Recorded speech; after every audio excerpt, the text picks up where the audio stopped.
na U toe, Here. Ons wil sê, soos die disippels uitgeroep het, na wie toe sal ons gaan? U is die een met die woorde van die lewe. U is die een wat altyd 'n antwoord het op alle probleme. U is die een wat vir ons 'n weg gee wanneer ons so verdwaald raak. U is die een wat genesing bring wanneer ons siek is. U is die een wat 'n lig gaan skakel wanneer ons so in die donker rondtas. U is die een wat by ons staan as ons soms so wil ingee. U is die rots. U is ons anker. U bring stabiliteit, U bring lewe. En Here, soms is ons so mislei deur die dinge van hierdie wêreld. Maar hier is die waarheid, dat ons vanoggend dit kan bid en sê ons kom na U toe, die bron van lewe. Die bron van Zoe life. Die bron van vervulling en geluk en blydskap. Is die bron van waters van lewe. Nie van die dood nie, is die bron van lewe. Is die een wat ons laat kyk en laat sien, ons oë oopmaak. Is die een wat ons seën en ons salf tot 'n lewe wat vir ons tel. En Here, vanoggend staan ons hier voor U en sê, Here, wys ons hierdie weg. Wys ons die pad wat ons moet loop, Here. Want soms draai ek af en dan moet ek 'n U-turn maak, want ek is nie op die pad nie. En vanoggend bid ons dat ons op U pad sal kom, Here. Daardie nou pad, Here. Daardie goeie pad, Here. Ons bid dit vir elkeen hier vanoggend in die naam van Jesus. Amen, amen. Mense, ek gaan sommer net so vinnig wegspring. Ek weet dat die Here is so aktief besig en hy werk hier in ons gemeente, hy raak mense aan. Ek weet van mense wat laasweek kerk toe gekom het, wat siek ingestap het en gesond uitgestap het. So wonderlik om te sien hoe die Here in ons midde werk. En ons is besig met 'n reeks oor die klein profete en miskien het jy bietjie gemis met die vakansie, maar ek het begin met Joel wat ons gepraat het oor wat vreet jou op. Want daar's 'n swerm sprinkane wat gekom het en wat vreet jou op, en daarna het ons gepraat oor Jona wat sluk jou in. En ons het modern daarna gepraat om jou lus te maak om weer Bybel te lees, om weer te gaan kyk na waaroor gaan hierdie klein profete. En toe het ons gepraat oor Amos, wat die skietlyn wat langs jou lewe sit en sê, is jy reg, is jy in orde, is jou lewe reg. En laasweek het ons gepraat, en dan laasweek het ons gepraat oor Nahum. Jy weet nie of jy geweet het, daar is so 'n boek in die Bybel eers nie, maar Nahum het Suzelle 'n fantastiese boodskap gebring oor Nahum, en as jy daarna weer wil luister, is alles op die website. En vanoggend wil ek met jou praat oor Obadja. Ek gaan nou nie eers vir jou probeer verduidelik waar in die Bybel is nie, maar hy is definitief daar ergens in die Ou Testament versteek. Hy is een van die kortste boeke in die Bybel, met die grootste boodskap vir die lewe. Obadja het 21 verse, hy het nie eens 1 hoofstuk of 2, so hy het net 21 verse.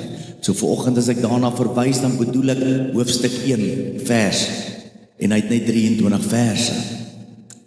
En moenie dink dat dit is nou so klein, ek dink die boodskap is so diep, dat dit jou gaan raak vanoggend, wat ek weet dat die Here met my paar goedes gepraat het, maar ons weet nie wie was Obadja gewees nie, ons weet nie wie sy pa gewees nie, ons weet nie hoor hierso waar hy vandaan was nie. Al wat ons weet is Obadja beteken letterlik die boodskap van die Here, die boodskapper van die Here. Hierdie boodskap het van onskatbare waarde vir ons lewe hier in hierdie moderne boek. Nou waaroor gaan hierdie boek? Ek wil jou nie verveel nie, maar hierdie boek gaan letterlik, Obadja gaan oor Edom. Edom, as jy wil weet waaroor Edom gaan, dan moet jy kan verstaan, jy moet nou teruggaan Genesis 25 toe, waar Jakob en Esau letterlik gebore is. En as ek jou so 'n bietjie geskiedenis kan terugvat, daar hy is die God van Abraham en Isak en Jakob. En as ons so 'n bietjie vashak by Isak, miskien Anel, kan jy my speaker net so 'n bietjie sagter sit. Hy is die God van Isak en Isak is getroud met Rebekka. En toe het hulle 'n tweeling gekry en hierdie tweeling was letterlik, kom ek lees vir jou die skrif miskien, en die kinders het teen mekaar gestoot in haar baarmoeder en sy het gesê, waarom leef ek dan? En sy het gegaan om die Here te gaan raadpleeg. Nou daai woorde letterlik teen mekaar gestamp beteken, hulle het gewelddadig binne in haar moederskoot het sy hulle beklei, hierdie twee seuns, Jakob en Esau. En sy het nie gesê, ag kyk hoe oulik, kyk hoe skop hierdie twee oulike babatjies nie. Sy het in 'n onmenslike pyn ingegaan wat nie in woorde beskryf kan word nie. En daarom sê sy het gegaan om die Here te gaan raadpleeg, want hierdie is onnatuurlik dat hierdie twee kinders, hierdie tweeling, wat die woorde eintlik daar vir ons sê, hulle het gestamp en gestoei binne in hierdie baarmoeder van Rebekka.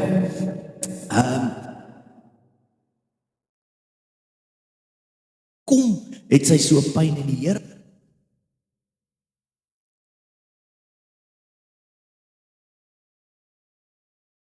Daar gaan twee volke uit jou uitgebore word, en natuurlik hierdie twee volke is, Jakob gaan die Israeliete verteenwoordig, die Israeliete gaan uit Jakob gebore word, en Edom, die Edomite gaan uit Esau uitgebore word. Natuurlik, as jy die geskiedenis kan onthou, toe het Esau natuurlik sy eersgeboorte reg aan Jakob verkoop, en Esau het natuurlik die vaderlike seun verloor, en Jakob het die seun ontvang, en Esau het vir Jakob letterlik, sê die skrif, begin bitterlik haat. Hulle is van kleins af in hierdie baarmoeder, het hulle mekaar gehaat, hulle het gestamp en gestoei binne in hierdie, dat Esau uiteindelik gesê het, toe Jakob die vaderlike seun sê daarso in Genesis, ek gaan net wag totdat my vader dood is, dan gaan ek vir Jakob doodmaak. Nou, ek was al baie kwaad vir my broers gewees. Ek wou hulle ook al doodgemaak het, maar nog nie toe die aksie oorgegaan het nie. Maar hierdie Esau, hoor hy was briesend, dit was asof hy bitter en 'n moordagtige bitterheid in hom ontstaan het. Dat dit so erg was dat Jakob vir 20 jaar moes gevlug het. Hy moes letterlik uit die stad uitgaan en hy moes wegbly. As jy die storie gaan lees, sal jy sien dat daar het later baie mooi versoening gekom tussen Jakob en Esau, maar Israel en Edom dra nie daardie selfde versoening verder in hierdie leeftyd in nie, en hierdie twee nasies haat mekaar. Want is twee nasies, en wat in Genesis as bitterheid begin het tussen twee broers, het natuurlik in Obadja geëindig in haat tussen twee nasies. Ons lees in letterlik hoe dit nou verloop het, en is net so 'n bietjie interessanthede vir jou, dat toe Israel nou uit die Egipte uit vrygelaat is, en hulle swerf rond, toe wil hulle deur die Edomite se land beweeg, en toe stuur Moses 'n baie mooi boodskapie aan die Edomite, en hy sê aan jou broer, Esau en Jakob, ons is Israel en julle is die Edomite, ons is broers. Sê aan jou broer Israel, mag ons asseblief deur julle lande trek. Ons sal nie julle lande beskadig, ons sal ook nie eens van julle water drink, ons wil net hier deurgaan. Waarop die Edomite natuurlik geantwoord het, nee, blaatant stuur hulle toe 'n sterk leer, 'n weermag om Israel te keer en te sê, julle kan nie deur ons land gaan nie, want ons haat julle. Daar's iets in ons is bitter teenoor julle. Natuurlik jare daarna is Israel in ballingskap geneem onder leiding van Nebukadneser en Suzal het vir ons laasweek baie mooi daaroor verduidelik. En natuurlik is Jerusalem word vernietig, die tempels word verbrand, die mense vlug en baie mense word gevangene geneem en na Babylon toe geneem. Wat doen die Edoniete? Dis die boek van Obadja. Wat doen die Edoniete terwyl hierdie prentjie nou voor hulle afspeel? En dis die boek Obadja. Vertel ons in detail wat plaasvind. En hulle sê in plaas daarvan dat die Edoniete hulle broer help. En as die hele tyd hulle broer help, staan hulle letterlik net en kyk. En hulle begin hulle te verheug in hierdie Israeliete se pyn en om dit nog te vererger, gaan hulle binne in die stad in en hulle begin te plunder en te smaad en te spot en hulle vat van die besittinge en hulle vang sommer die Israeliete wat wil wegvlug as vlugtelinge en hulle vang hulle letterlik om te gee aan die Babyloniërs. En dan begin hierdie Obadja boek met ons met hierdie woorde. Vanweë die geweld teen jou broer, nie teen Israel nie teen Edom nie, vanweë die geweld teen jou broer sal skande jou oordek en jy sal vir ewig uitgeroei word op hierdie aarde. Vanoggend wil ek met jou praat oor ons almal soek geluk in die lewe. Ons almal soek contentment in die lewe. Ons almal soek blydskap in die lewe. Ons almal wil vervul word met 'n lewe van oorlopends toe. Ons almal wil gevul word met 'n lewe van tevredenheid. Ons almal is soekend daarna en daarom is dit my gebed ook dat die Johannes 10 vers 10 sê ek het gekom om lewe en lewe in oorvloed te gee. Maar dan skryf Obadja hierdie woorde en sê, ek wil jou net gou op hierdie journey vat, en sê, toe die Edoniete nou hierdie mense aanval, dan sê hulle in die eerste plek, julle het net toegekyk, julle het net gestaan en kyk, dit is wat ek teen julle het net gestaan en kyk, terwyl die Israeliete weggevoer word oor die lot, het sy gewerp, en toe het julle geword soos een van hulle, julle het nie die oorlog begin met ander woorde nie, maar julle het gestaan en kyk, en julle het julle self deel gemaak van hierdie smaad, dat julle naderhand geplunder het, en van hulle goed weggevat het. Nommer 2 sê, julle het net toegekyk, nommer 2 sê, julle het julle verheug daaraan, julle het met leed vermaak dit aanskou, bedoelende, die dag toe daar nou leed en smaad, het julle groot gepraat en julle het begin spog, ek gaan nou tot 'n punt kom hierso, maar ek wil vir jou wys wat God teen sy broer het. Ek gaan jou vir altyd gaan ek jou van hierdie aarde afwerp, omdat jy net gestaan en kyk het toe jou broer aangeval was, toe jy met leed vermaak, jouself verheug het en begin spot en gesê, ja, hulle verdien dit sommer. En toe julle begin plunder het, julle moes nie bly gewees het, julle moes nie gespot het daaroor nie. Kan jy sien waar dit begin? Dit begin by, ek het net gestaan en kyk. En terwyl ek so staan en kyk, toe begin dit eintlik vir my lekker te raak, want ek doen niks nie. En toe ek begin staan en kyk, toe begin ek praat daaroor, ek begin spog daaroor. En toe gaan dit oor na, ek raak deel van plunder en ek begin vernietig. En toe help ek sommer in vers 14 sê hy, en jy moes nie in die poort ingegaan het, in die dag van hulle ondergang nie. En jy moes nie die hand in hulle geslaan het, jy moes nie geplunder het nie. En toe het hulle in vers 14 gekom en selfs op die kruispaaie, terwyl die Israeliete soos mure uit 'n nes uitbars, staan die Edoniete op die kruispaaie en vang die Israeliete en gooi hulle in die wa en vat hulle letterlik na die Babyloniërs toe. Mense, hierdie konteks is vir my so kosbaar, vanweë die geweld teen jou broer, sal ek jou vir ewig van hierdie aarde afwerp. Hy praat nie van Israel nie, hy praat van jou broer. En mense sou dink dat Edom nou nie meer verstaan nie, maar dit gaan oor die menslike hart. Edom bestaan nie meer nie, maar Edom leef nog miskien in ons harte. En die vraag is nie, hoorie, so leef jy in Edom, en die vraag is, hoorie, so leef Edom nie dalk nog in ons harte nie. En ek het 3 goed wat ek in kort vanoggend net wil sê vir jou, want ons almal soek hierdie lewe.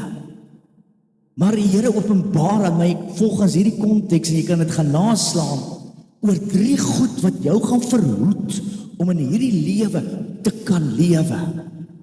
Om nie gesond te kan wees, om nie heel te kan wees nie.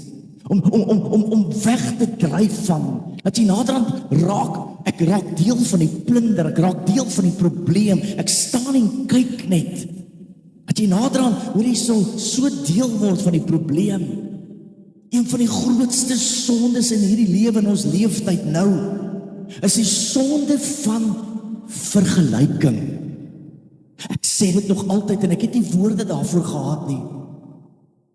Elke keer dan kom ons by fraternals aan, pastore, wat vergelyk, hoe groot is jou kerk, hoeveel mense kom na jou kerk toe, vergelyking, ek meet my so op teen iemand anders. Daarom sê die skrif in die 10 gebooie, jy moet nie begeer nie.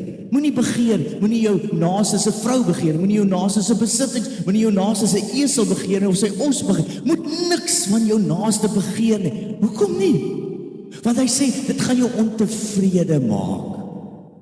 As jy begin begeer, dan sê jy eintlik, ek is ondankbaar oor dit wat die Here vir my gegee het. Ek wil eerder hê wat jy het. En dan begin ons so in vergelyking te lewe. En in hierdie konteks dan sien ons Esau kon net nie aanvaar dat Jakob deur God geseën is nie. En dis waar alles begin het. Esau het nie meer na God begin kyk nie, hy het nou net gekyk na Jakob. Wat doen Jakob in hierdie lewe? Hy so behept met Jakob opgeraak, dat hy sy eie lewe begin mis het. Mense, die grootste gevaar in ons tyd van samelewing is as jy gaan begin vergelyk. En ek gaan nou vir jou die konteks beter gee, want elke keer as ek vergelyk, dan fokus ek op iets anders wat die Here vir hulle gegee het, maar ek wil dit hê. Ek is nie meer dankbaar. Ek vier nie meer God nie. Ek vier nou en ek meet myself teenoor ander mense. Ek geniet nie met my eie roeping nie, ek geniet nie met my eie lewe nie, ek begin iemand anders se begeer. Julle kyk my nou so aan, asof julle heilig is, julle weet nie waarvan ek praat nie. Ek gaan vir jou nou die amazingste navorsing wys, dat jou gedagtes werk so. Sielkundiges het dit bewys. Paulus sê, hulle wat hulle self met mekaar vergelyk, is onverstandig. When they measure themselves by one another and compare themselves with one another, they are without understanding. Vergelyking is een van die grootste en die oudste sondes in die Bybel. Kain en Abel. Abel kry die seun, God aanvaar Abel se seun, en skielik kyk Kain nie meer na God nie. Kain kyk nou net na Abel. En hier kom vergelyking in, en vergelyking gaan oor na jaloesie toe, en jaloesie begin in woede oorgaan, en woede gaan oor in moord. Eerste moord wat gepleeg word in die skrif, as gevolg van vergelyking, jy het, ek het nie. Josef se broers word so kwaad, hoekom het jy die kleed gekry? Ons het nie die kleed gekry nie. En dan word hulle so jaloers, wat ons het nie, jy het gekry, en dan verkoop hulle vir Josef. Saul en Dawid, dan sing die vrouens, dan kom Saul in die oorlog uit, dan sing die vrou, Saul, jy het jou duisende verslaan, maar dan kom Dawid uit die, ek sê, Dawid, maar jy het jou 10,000, een lied, wat Saul se lewe vernietig. Wat Saul nou nie meer kyk na God nie, hy kyk nou net wat Dawid doen, wat Dawid sê, wat Dawid waarheen hy op pad is. Die Fariseërs, dis nie seer dat die grootste ding is dat die Fariseërs sonde gedoen het nie. Weet jy wat die Fariseërs gedoen? Onder andere, Lukas 18, dan sê, dit staan die Fariseërs op die straathoeke, dan sê hulle, Here, ek dank U, dat ek nie soos ander mense is nie, en ook nie soos hierdie tollenaar nie. Geestelike mense, kerkmense, wat hulle geestelike lewe met God se heiligheid Ekskuus tog, tollenaars wat hulle geestelike lewe nie aan die heiligheid van God meet nie, maar aan die sondes van ander mense.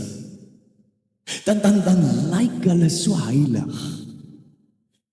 Nou kom ons by Jesus, en dan dink ek, dit is so amazing. Elke keer as jy nie verstaan nie, dan gaan jy net na Jesus toe, jy kyk in die Bybel, en sê, maar Jesus doen iets ongelooflik. Hy vergelyk nooit mense met mekaar nie. Hy vergelyk hulle altyd teenoor hulle self. Petrus kom eendag na Jesus toe, nou is hy so ongelukkig, hy is ontevrede, want hy meet hom op teen Johannes. En vra hy daar so in die skrif, ek gaan nou vir jou gee, ek gaan nou vir jou sê, waar staan Johannes 21, dan sê hy vir Jesus hierdie woorde, maar Jesus, wat gaan met hom gebeur? Met ander woorde, Petrus kom na Jesus toe, dan vra hy vir Jesus, maar Jesus, wat gaan met Johannes gebeur? Gaan hy 'n makliker pad hê? Gaan hy meer geseën, gaan hy meer salwing hê? Gaan hy meer heiliger wees? Weet julle hoe antwoord Jesus vir Johannes? Ag, vir Petrus. Hoor gou hier. As ek wil hê dat hy moet bly totdat ek kom, wat gaan dit jou aan?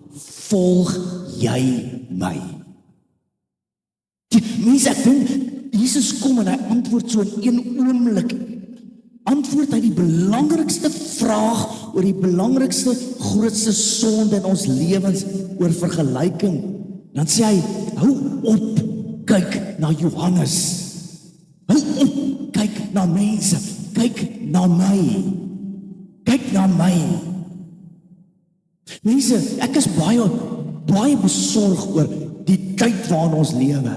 Ek is so 'n bietjie gaan navorsing doen, dan sê hulle, die sielkundiges het agtergekom, hulle noem dit die social comparison theory. Social comparison theory. Wat hulle sê, die idee dat mense voortdurend die gewoonte het om hulle self teen ander mense te meet.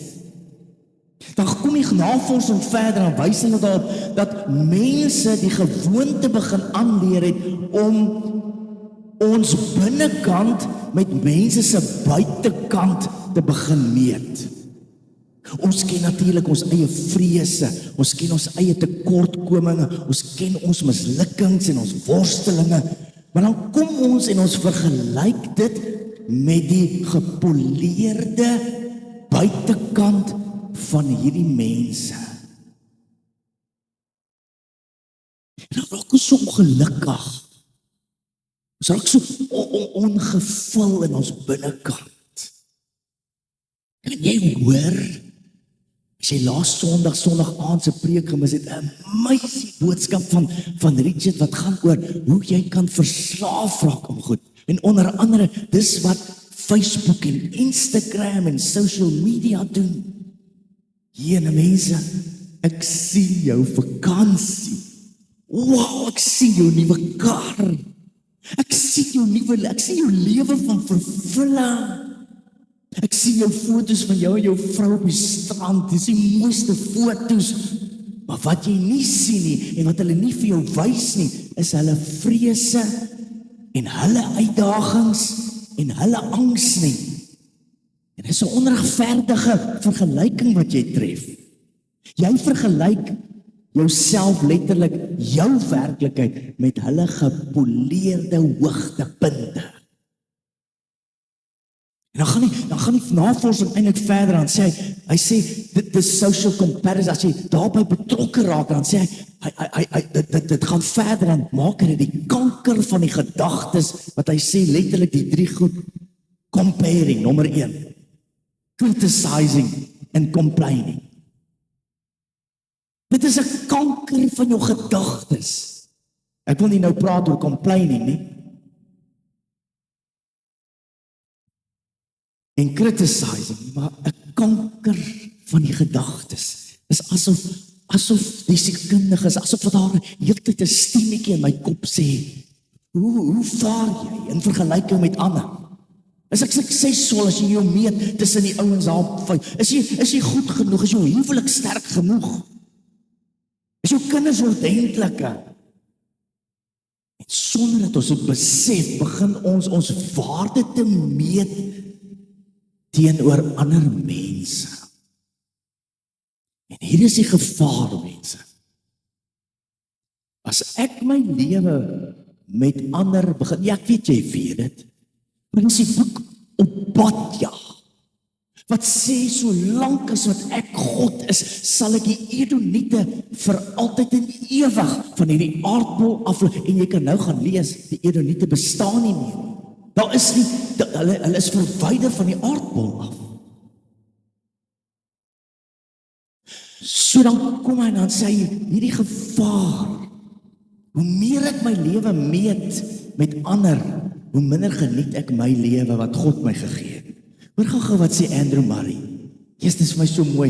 Hy sê, the more we define ourselves in relation to people around us, the more lost we are. Dit steel jou vreugde, dit steel jou dankbaarheid, dit steel jou roeping. En stadig begin hierdie goeders te verander in jaloesie, en jaloesie word bitterheid, en bitterheid word uiteindelik haat en verraad. En God het 'n probleem daarmee. God sê hy staan op daarteen. En dan wys Jesus ons iets in die evangelies en sê, hy het nooit ooit na identiteit gesoek. Hy het sy identiteit gehad. En hier is 'n paar tussen die lyne goed wat jy moet mooi hoor vanoggend. Voordat Jesus enige wonderwerk gedoen het, voordat hy met enige iemand enigiets gesê, voordat hy gepreek het, dan kom hy by sy doop en dan word hy gedoop en dan bevestig God uit die hemel uit, hierdie is my geliefde seun in wie ek welbehaag. En daar kry Jesus sy identiteit. Hy meet hom met niemand op aarde nie, want hy weet wie hy is.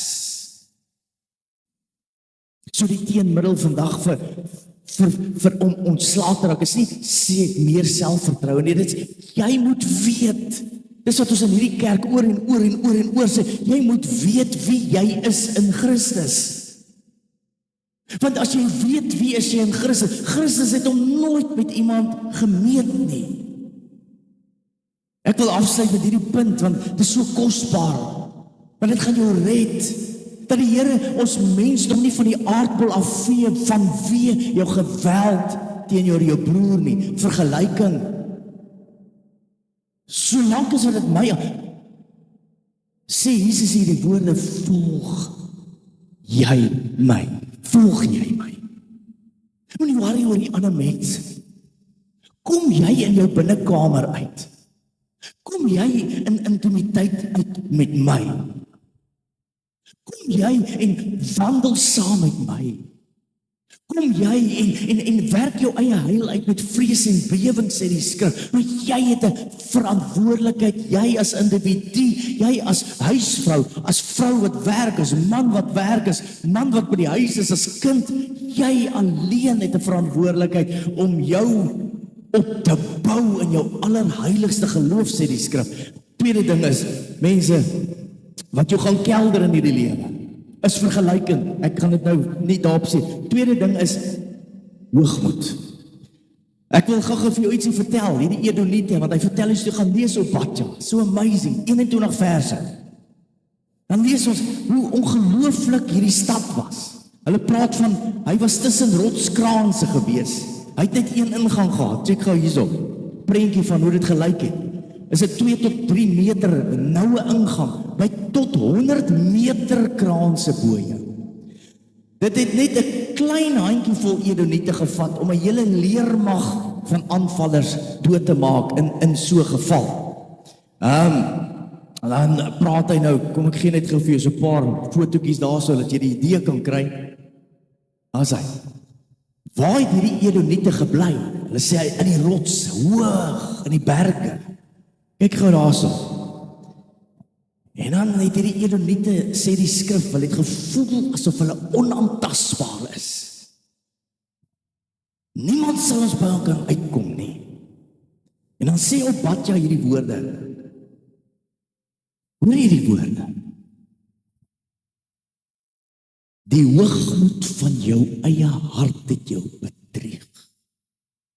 Jy wat woon in die skeure van die rots, jy wat woon op die hoë plek, jy wat in jou hart sê, wie sal my na die aarde toe neerwerp?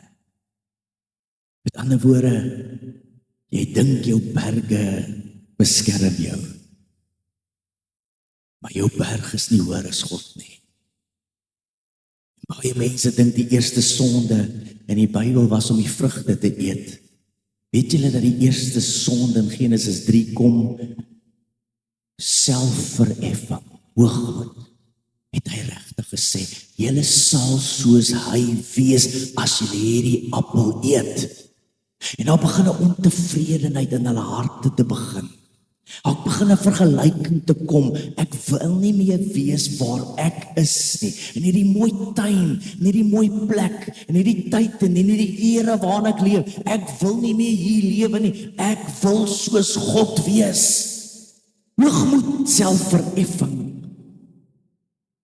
Andrew Murray, wie een sê dit so mooi. Het jy geweet, dan sê die skrif, dan antwoord God hulle, dan sê hy, al sou jy so hoog vlieg soos 'n aard, al sou jy jou nes maak tussen die sterre, daarvandaan sal ek jou afbring, so spreek die Here.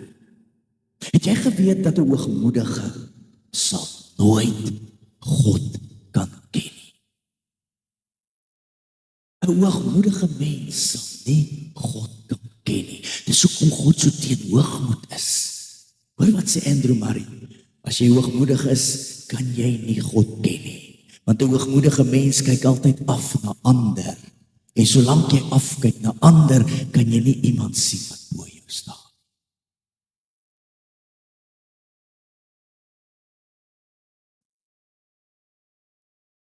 Hoogmoed lieg vir jou mense.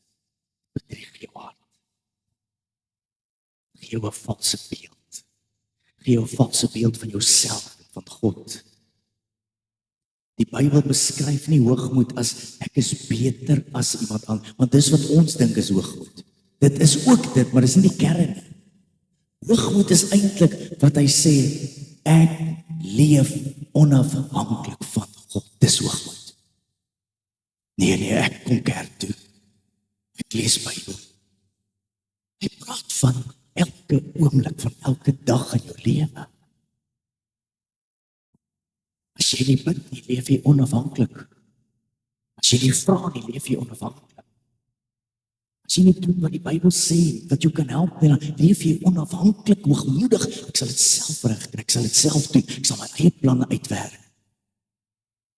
Die grootste gevaar van hoogmoed is nie om arrogant te wees nie, dis ook dit. Maar hoogmoed maak jou blind. Blind vir jou eie swakheid, blind vir jou eie mislukkings, blindheid vir jou behoefte aan God. Hoogmoed is nie wanneer ek te veel van myself dink nie. Hoogmoed is wanneer ek te min van God dink. Kan jy hoor? Hoekom sê die skrif, God weerstaan die hoogmoediges? Weet jy dat daardie woordjie weerstaan beteken letterlik twee oorlogsvyande wat teen mekaar staan in opposisie. Ek staan op daarteen. Lucifer, Jesaja 14, dan sê hy 5 keer, dan sê hy, ek sal opstyg, ek sal verhoog word, ek sal. Dis die stem van hoogmoed, ek sal. Toring van Babel. Hulle kom ons bou. Nie tot eer en verheerliking van God se naam, tot eer en verheerliking van hulle self. Nebukadneser, dieselfde konteks, staan hy een oggend op, dan sê hy, wag, kom ek lees vir jou. Is dit nie die groot Babel wat ek gebou het deur my mag en tot eer van my majesteit? Weet julle, gaan lees hy kon terwyl hy nog praat, dan staan hy op die balkon, dan kyk hy na die enorme mure, die tempels en die huise wat hy gebou, terwyl hy dit sê, kom God. En dan sê hy, kom God oor hom, en hy verloor sy verstand, en hy word soos 'n dier, Hy word soos 'n koei wat letterlik 4-voetig op die lande begin gras eet en hy verloor sy tempel, hy verloor sy koningskap.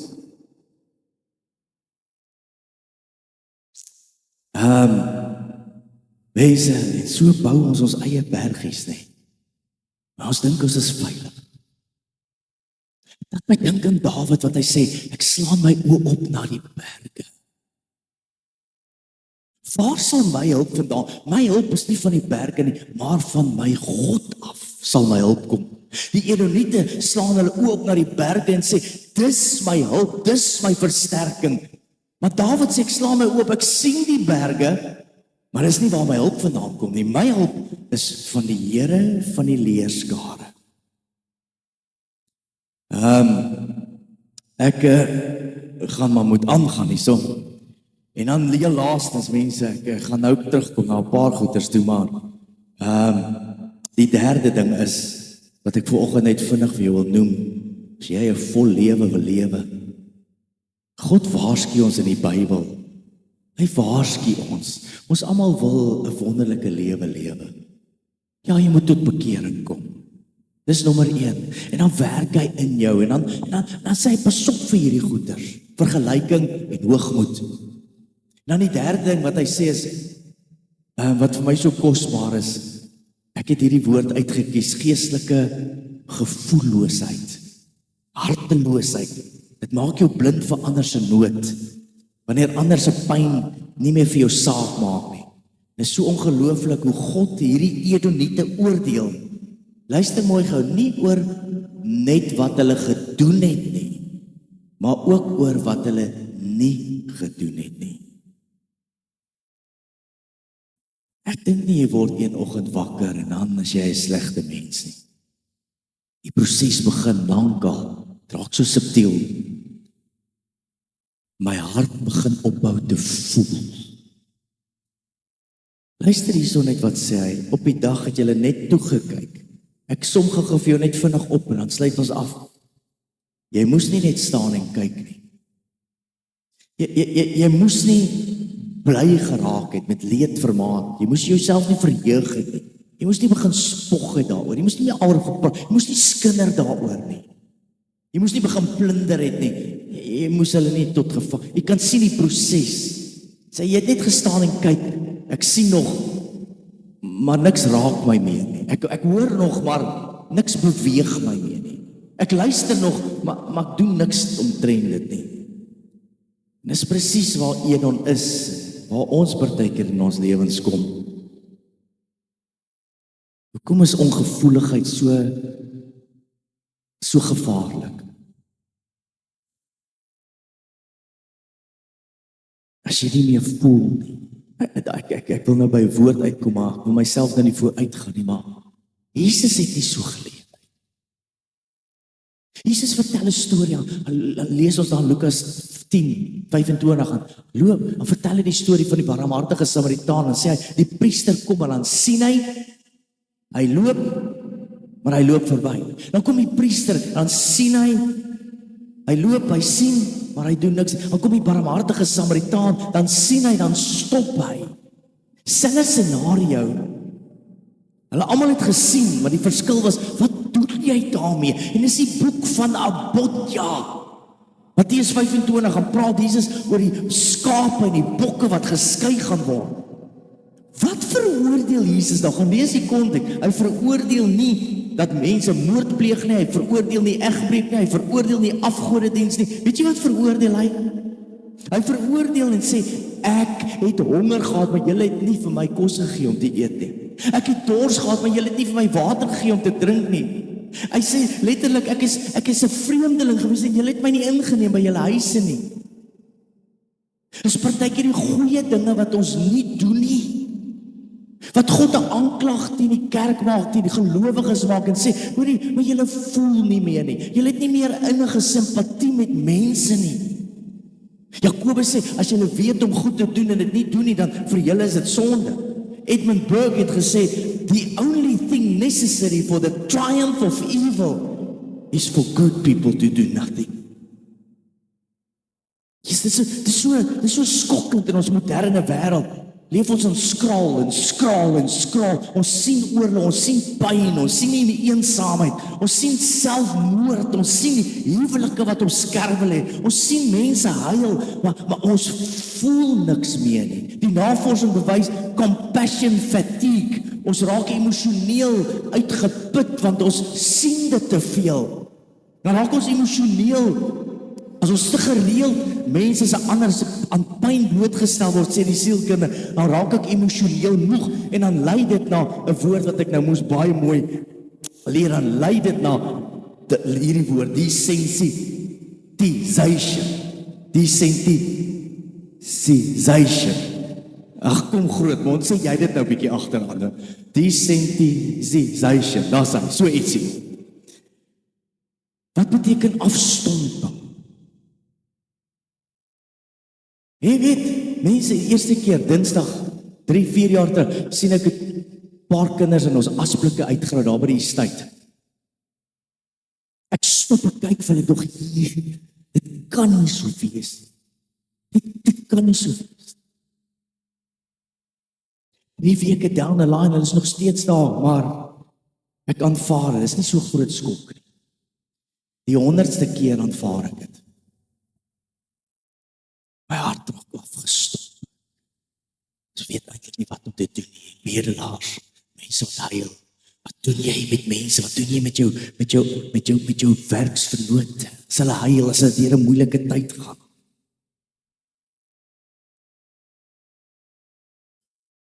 Moenie laat jou hart afgestop raak nie. Die Edomite het gekyk, maar dit het hulle niks meer geraak nie. Hulle het so gehaat. Hulle is so bitter. Julle het, ek het nie, nou sal ek begin plunder. Kan jy hoor, dit klink so Suid-Afrika? En daarom sê ek, julle moet nou vir hierdie party nie ek speel. Het klink so Suid-Afrika. Maar dit is omdat ons mense, jy sê die teenoorgestelde van liefde is 'n gevoelloosheid. Ek voel niks meer nie. Die skrif sê, die barmhartige Samaritaan lê half dood langs die pad. Hey, weet julle dat party daar met respek is Suzelle half dood langs die pad? Maar ek is so afgestomp. Desensitization. Ek is so afgestomp. Ek is so behep met myself. Sien en ek loop verby.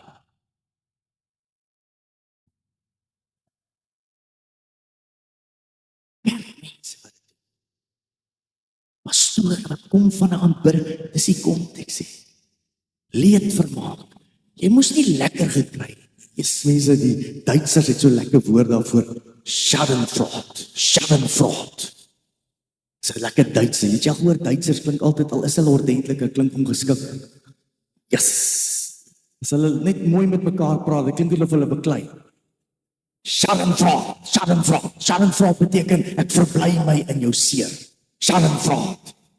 Sê die skrif vir ons, wees nie bly wanneer jy jou vyand val nie. Laat jou hart nie juig nie wanneer jy struikel nie. Galasiërs 6, dan sê hy, as iemand deur 'n oortreding oorval word, moet julle wat met 'n gees van sagmoedigheid met julle hom reghelp. Pas op dat jou hart nie verhard word nie. Afgestomp word nie. En dan heel laaste mense, heel laaste op hierdie boek, en beskryf en dan som hy dit op en dan die heel laaste woorde van hierdie boek, en sê hy, maar ek is koning.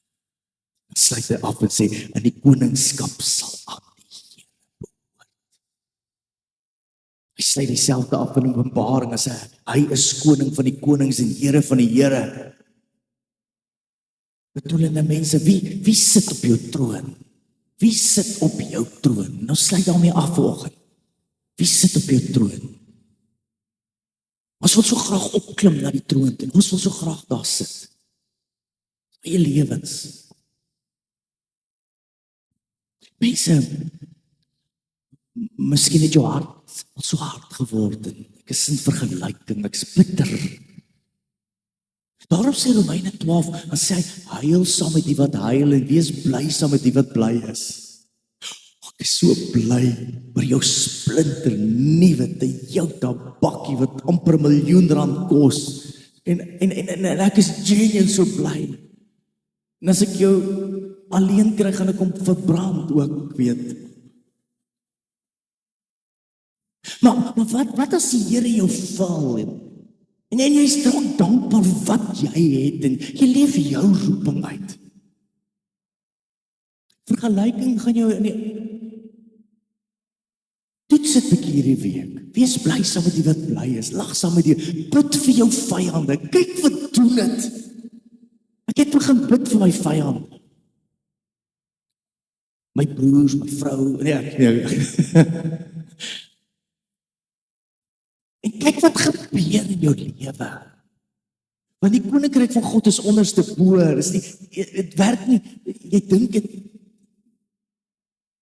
Doen wat die skrif vir jou sê. Want jy sê dit raak jou nie nou nie, maar weet jy gaan so afgestomp word dat jou seun voor jou staan. Jy voel niks. Ek worry nie wat hy word nie. Ek het so afgestomp geraak.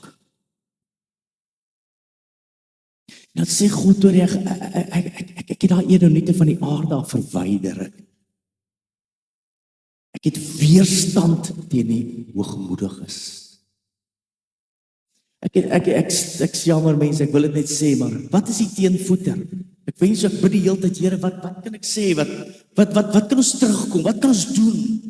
Weet julle mense, ek praat nou voor die diens met iemand en hy het begin bid. Hy het 'n struikel, hy het 'n worstelstryd gehad en sê hy sukkel so, hy voel, hy verlang na iets, hy's leeg, hy kry leemtes in sy lewe, 'n lieflike mens, maar en hy het net besluit hoor hierso, ek gaan begin bid, ek gaan weer begin bid. Mense, elke oggend hoor hierso, kom hy na hierdie plek toe, hier word ook gebid op Vrydag, maar elke ander oggend kom hy en hy kom bid alleen. En dan op maniere vul die Here hom wat hy beskryf wat my so jaloers maak en sê, wow, dis wat ons nodig het. Dis wat ons nodig het. Mans, kom terug in die troonkamer in. Vrouens, bid vir julle mans, maar gaan julle self ook na die troonkamer. Want daar sal jy genade vind om gehelp te kan word op die regte tyd. Met vrymoedigheid kan jy ingaan en God wag daar vir jou. Jy sal vervul word.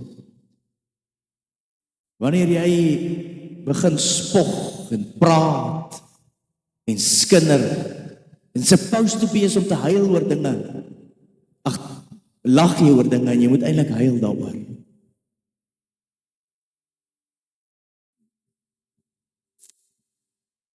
Kom ons vir 'n oomblik maak dit ons oë toe en vir 2 minute jouself toewy en sê, Here, ek het 'n besluit om te maak.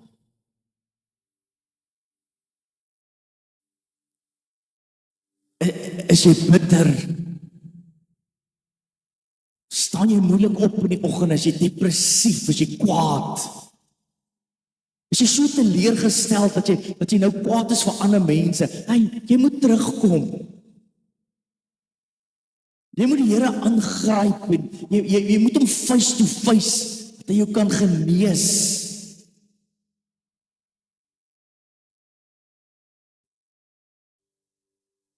Het jy so afgestomp geraak, dat niks roer jou meer in jou binnekant nie.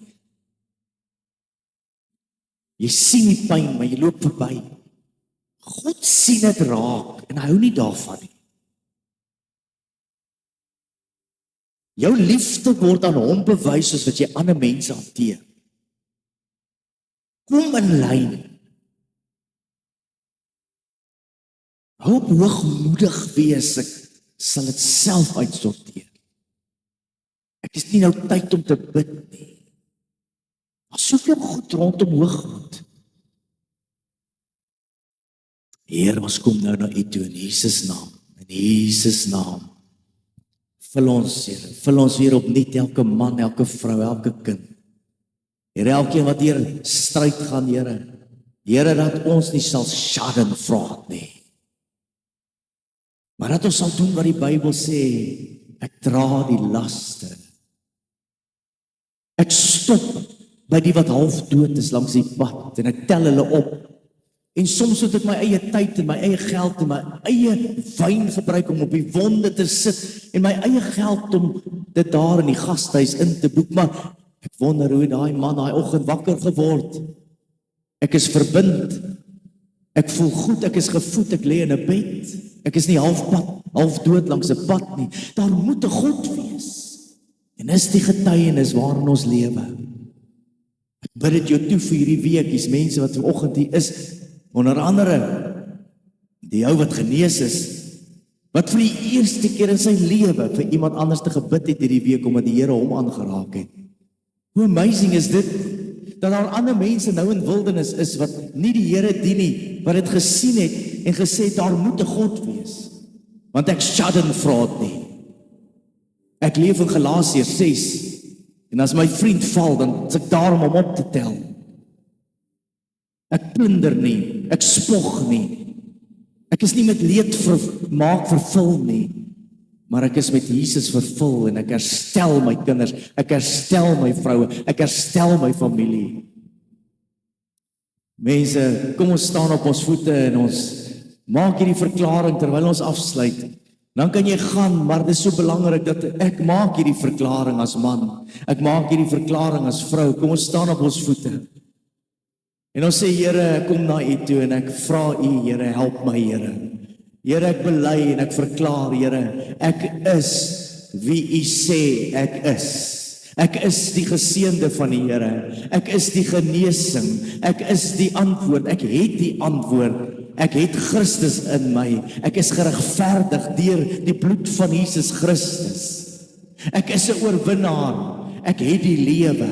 Ek sal die stryd oorwin, omdat U by my is en in my is. U het my gesalf met redding, U het my gesalf met lewe.